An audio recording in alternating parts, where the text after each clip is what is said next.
वहाबी पूरे तौर पे जानता वहाबियत क्या है और सुन्नियत क्या है। सुन्नी को यह पता नहीं कि सुन्नियत क्या है। हम गुज़िश्ता 70-75 साल में अपने सुन्नियों को यह समझाने में नाकाम रहे हैं कि सुन्नियत किसे कहते हैं। वजह कुछ तो गवैयों ने हाथ मतलब कोई दुग्गी, कोई तिग्गी, कोई चार एक साथ खड़े होके 12-1 बजे रात तक तो नाथखानी होती है हमारे जलसों में। उसके बाद खतीब आज़म हिंदुस्तान तशरीफ ला रहे हैं। आप क्या खाक छानेंगे खतीब आज़म हिंदुस्तान? जब लोग सो जाते हैं ना तब खतीब आज़म हिंदुस्तान लाए जाते हैं। तब अब बेचारे मजबूर होते हैं हमारे अल्लामा सैफी साहब, अरे अपने पीर के नाम पे बोलिए ना सुभान अल्लाह। अब वो मरा जा रहा है, क्या खाक बोलेगा सुभान अल्लाह? यार सोया जा रहा है, दिन भर मजदूरी किया है, मेहनत किया है, धंधा पानी किया है, ठेला चलाया है, हाथ गाड़ी खींचा है, अब क्या सुभान अल्लाह कहेगा? सोता रहता से जब अपने अम्मा के नाम पे बोलिए, अपने पीर के नाम पे बोलिए। जब लोग जोर से बोलते तब वो जागता, क्या हो रहा है, क्या हो रहा है? गलत कह रहा हूं? हम करंट इश्यूज पे गुफ्तगू करते हैं। उलमा हमारी तकारीर पेश करते हैं, करते रहे हैं, करते रहेंगे। लेकिन जब ऐसे मौके मिलते हैं तो हम कुछ हालात के तनाजुर में कौम से गुफ्तगू करना चाहते हैं।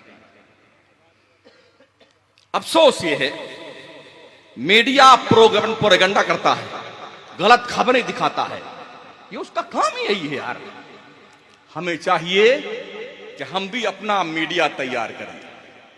ये दौर इलेक्ट्रॉनिक का दौर है, तरक्की का दौर है।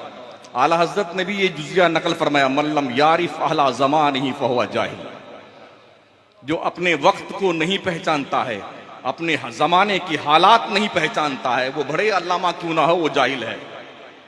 पहचानो हालात को। हम दुनिया के रास्ते में किस तरह से हायल होकर के अपना पैगाम पेश कर सकते हैं। हमारी कौम के पास वक्त नहीं है जलसा सुनने का रात भर का।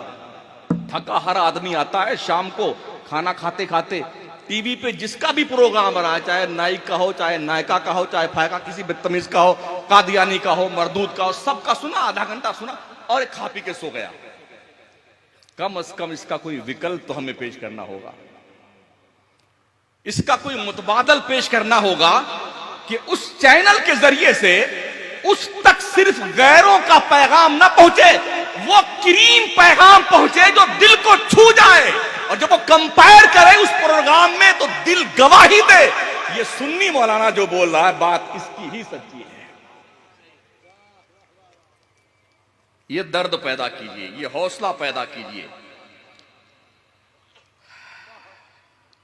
हमारे जलसों में आज की तारीख में ग्रेजुएट तबका नहीं आता है, इल्ला माशाल्लाह, पढ़ा लिखा तबका नहीं आता।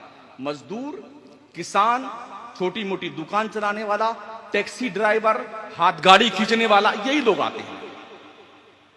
पढ़ा लिखा तबका जो है ना वो हमारे जलसों से दूर हो चुका है। डॉक्टर, इंजीनियर, वकील, ये सब हमारे जलसे में इल्ला माशाल्लाह नहीं आते। याद रखें, 5 साल और गुजरने दीजिए, इसे भविष्यवाणी समझ लीजिए। अगर आपके सुन्नी डॉक्टर ना होंगे तो कोई डॉक्टर आपका इलाज करने वाला नहीं है। आपके सुन्नी वकील नहीं होंगे, कोई वकील आपका केस लड़ने को तैयार ना है। इसलिए अपने अफराद को वकील बनाइए, अपने सुन्नियों में से डॉक्टर बनाइए, अपने सुन्नियों में से आईएएस अफसर बनाइए, आईपीएस अफसर बनाइए। जो लाखों करोड़ रुपए खर्च करते हो ना, ये फजूल खर्चियां रोक करके फैजाने अशफाक को हिमालय की चोटी से ऊपर पहुंचा दो, ताकि दुनिया देखे यहां के पढ़ करके निकलने वाले तलबा नैयरे बुर्जे खिताबत भी बने और दुनिया की आंखों में आंखें डालकर हौसला मंदाना तबलीगे दीन का काम भी अंजाम दे सके। शादियों में लाखों लाख खर्च करते हैं बेटे, चाहे सूद पे लाना पड़े मगर तोंद भरना है लोगों की। 10 लाख, 20 लाख, 50 लाख सूद पे लाए। 15 किस्म की मिठाई है, 10 किस्म की पूड़ियां, सब्जियां, हलवे, पराठे, ठूस ठूस के तोंद पे हार फेर फेर के लोग जा रहे हैं। अब चुकाइए बेटे, 6 साल में, 10 साल में, 15 साल में। चुकाते चुकाते जब नहीं चुकता है तो लोग चूहा की मरने वाली दवा खा लेते हैं, कुएं में कूद जाते हैं। तो ये जंगलीपन किया क्यों आपने? नबी तो जन्नत के मालिक थे ना, फातिमा जहरा का निकाह सरकार ने मस्जिद नबवी में क्यों किया था? ओ दुनिया के सठियाए हुए लोगों, अल्लाह ने दौलतें दी हैं तो फिरौन बनने के लिए नहीं, सखावत उस्मानी पैदा करने के लिए दी है दौलतें। वो दौलतें इन मदारिस पे दीजिए। और मैं गुजारिश करूंगा हजरत क़िबला सूफी साहब से और डॉक्टर इकबाल अमजद इकबाल साहब से, बच्चों को मौलाना भी बनाइए, हाफिज भी बनाइए, कारी बनाइए, साथ साथ इनको जोडू कराटे भी सिखाइए, बॉक्सिंग सिखाइए, जिम का एक स्पेशल शोबा हो। अभी शायद फैजान अशरफ में इसका उद्घाटन हुआ है, अल्लाह मुबारक फरमाए और पूरे मुल्क के सुन्नी इदारों को ये तौफीक बख्शे कि हर सुन्नी इदारे अपने यहां इस बात को एकदम अलल ऐलान लागू करें, सेल्फ डिफेंस के लिए ये जरूरी है।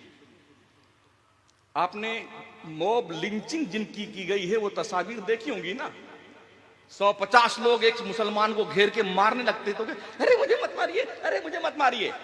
जब ऐसी कंडीशन आए तो 10-5 के चेहरे बिगाड़ के मरिए।